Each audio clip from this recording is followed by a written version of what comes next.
Hey, Christina here. Welcome to my crystal art series. And today I'll be sharing the story behind Break the Grid.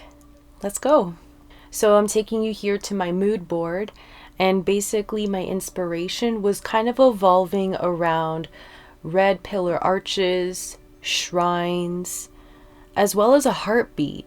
And the reason why these top three things were kind of echoing to me was the Rhondochrosite stone is known for its white layers inside, and basically they look like heartbeats, like it's vibrational rhythms within the stone, and it made me think of a heart, the center of your heart, and then it's expanding as it goes outward. And in terms of the shrine and the red pillar arches, the stone itself has a very blocky type of characteristic, and it made me think about how these pillars at the shrines were built. A lot of them are very squared, and I thought to play onto that. And then, just as a little side joke, I thought about Jello because of its see-through qualities, but also that perfect red for Jello. And then it also has the cube kind of shape as well. So playing off of that idea, I think, was funny. And I also thought about pixels and blocks. And then I kind of dug deeper. This made me think about lava. And then we're digging even deeper. Now we're thinking about cells, because now we're looking at different forms of this rock. So the rock also has a mineral form, a crystal form, and within the mineral form, it looked like cells, developments of the cells, right? You have different circles, oval shapes, and they're moving around, developing, mutating, things like that. So I thought that was really cool. And then also digging a little bit deeper, the Red Sea was something that came to mind as well because of the stone and the fluidity of the layers within the stone. It almost looked like water, and it made me think about that.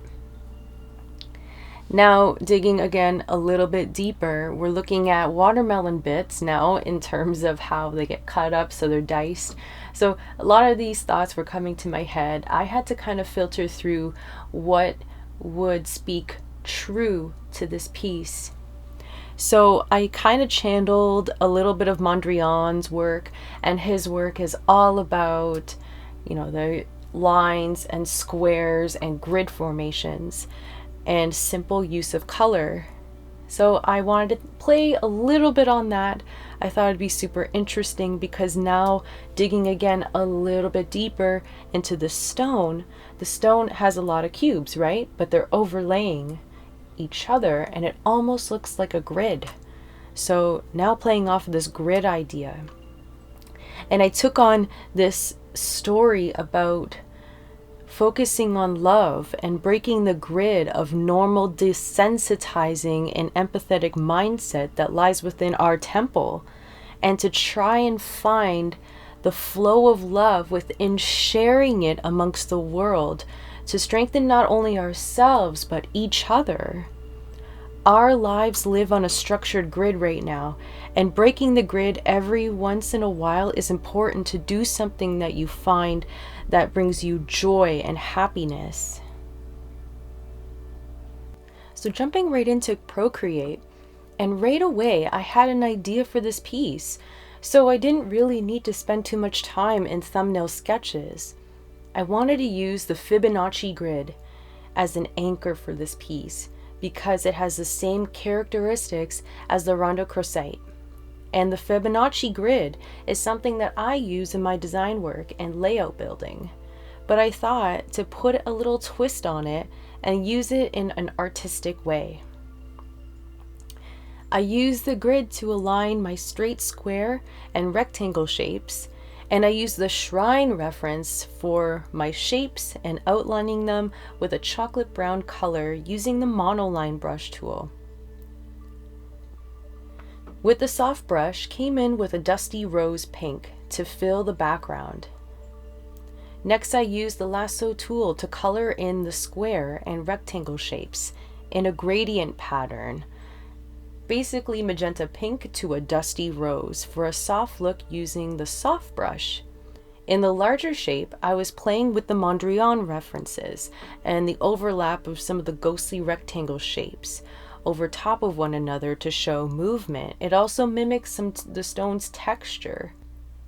Using the lasso, I drew out flowy lines to bring in the Rhondochrosite's other characteristic, which was flowy white lines and tied into the Red Sea and lava inspiration. I filled the organic shapes with a rose color and came in with white using the sassafras brush to create a feathery texture to mimic the stone's qualities. And then coming back in again with the lasso tool and creating flowy shapes to bring in the connection of flowing water or lava in a hot pink color. And using that soft brush again, I ran the brush across my piece using the color burn blending effect with brightening up the colors for a more intense burning love feel. Lastly, within the line work, I used the soft brush to lighten the harsh brown line for a smooth transition. So I was all done in Procreate and I brought this right into Illustrator. And from there I created an artboard that was 8.5 by 11, created 2 rectangles that were 4 by 6, and I bumped them together to find the center point. I ran a guide down the center point to find my front and back of the card. I made little L ticks in each corner of the rectangle. And from there, I took my artwork and I placed it on the right side of the card. And then from there, I put the details on the back. And then moving on, we saved this out as a PDF and put it to print, and I have it all set up on cardstock paper. So taking it to my scoring board now and basically using my scoring utensil to run down the middle of the card to make my beautiful fold line, and then cutting it down to size using my X-Acto knife and my ruler, lining it up with the L-shaped crop marks in each corner, and then cutting it down to size. Done. Now coming in with my bone tool to run the bone tool down the side of the card for a beautiful fold.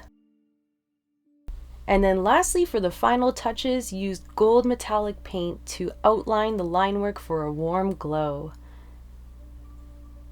And that was it, guys. That was my piece. I hope that you guys enjoyed it. And enjoy the rest of your day. Keep smiling. Bye.